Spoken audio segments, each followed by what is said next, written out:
আপোষ না সংগ্রাম, দালালি না রাজপথ।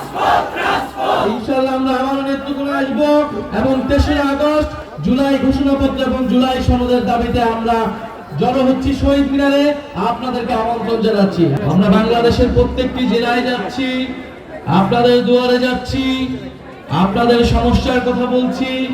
আমাদের জুলাই গণ অভ্যুত্থানে যে স্বপ্ন নিয়ে তরুণ সমাজ রাজপথে নেমে এসেছিল, আমাদের শহীদ ভাইয়েরা জীবন দিয়েছিল, সেই স্বপ্নের কথা, সেই আকাঙ্ক্ষার কথা আমরা বলছি।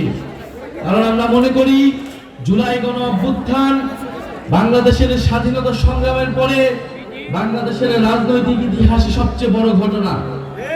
একটা ফ্যাসিস্ট সরকার, যেই সরকার 16 বছর ধরে বাংলাদেশের মানুষকে নির্যাতিত করেছে, বাংলাদেশের বিরোধী রাজনৈতিক নেতাকর্মীদের খুন করেছে এবং বাংলাদেশের জনগণের অধিকারকে হরণ করেছে, সেই সরকারের বিরুদ্ধে সাধারণ ছাত্র জনতা নেমে এসে গণ অভ্যুত্থান ঘটিয়েছিল। অন্যতম প্রধান দাবি ছিল যেই ফ্যাসিস্ট সরকার, যেই ফ্যাসিস্ট বাহিনী এই ধরনের হত্যাযজ্ঞ করেছে, 16 বছরে মানুষকে নির্যাতন করেছে, অনেকগুলো গণহত্যা করেছে, মানুষের টাকা লুট করেছে, সেই ফ্যাসিস্ট সরকার এবং তার বাহিনীর বিচার করতে হবে।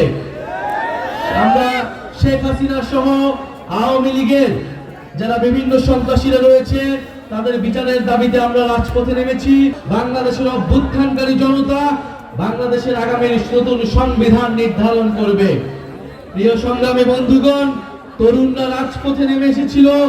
তরুণদের উদ্দেশ্যে আমাদের এই জাতীয় নাগরিক পার্টি গঠিত হয়েছে, তরুণদেরকে ক্ষমতায়িত করে বাংলাদেশের সকল শ্রেণীর সকল বয়সের মানুষের জন্য একটি সুন্দর বাংলাদেশ উপহার দেবার জন্য। তরুণরা এবার বলতে চাই, তরুণরা কোনো দাবি নিয়ে রাজপথে নামতে আসেনি, বরং তরুণরা দায়িত্ব গ্রহণ করতে এসেছে।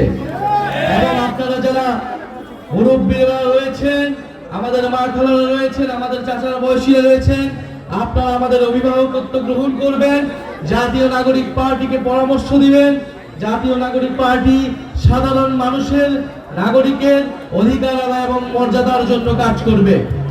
প্রিয় নেত্রকোনাবাসী, আমরা বলেছি এই মুজিববাদ এবং এই যে ভারতীয় আধিপত্যবাদের বিরুদ্ধে বাংলাদেশের যে সংগ্রাম শুরু হয়েছে, বাংলাদেশপন্থী, বাংলাদেশের স্বাধীনতা, সার্বভৌমত্ব এবং আঞ্চলিক অখণ্ডতা রক্ষার জন্য, মানবিক মর্যাদা নিশ্চিতের জন্য জাতীয় নাগরিক পার্টি কাজ করে যাবে।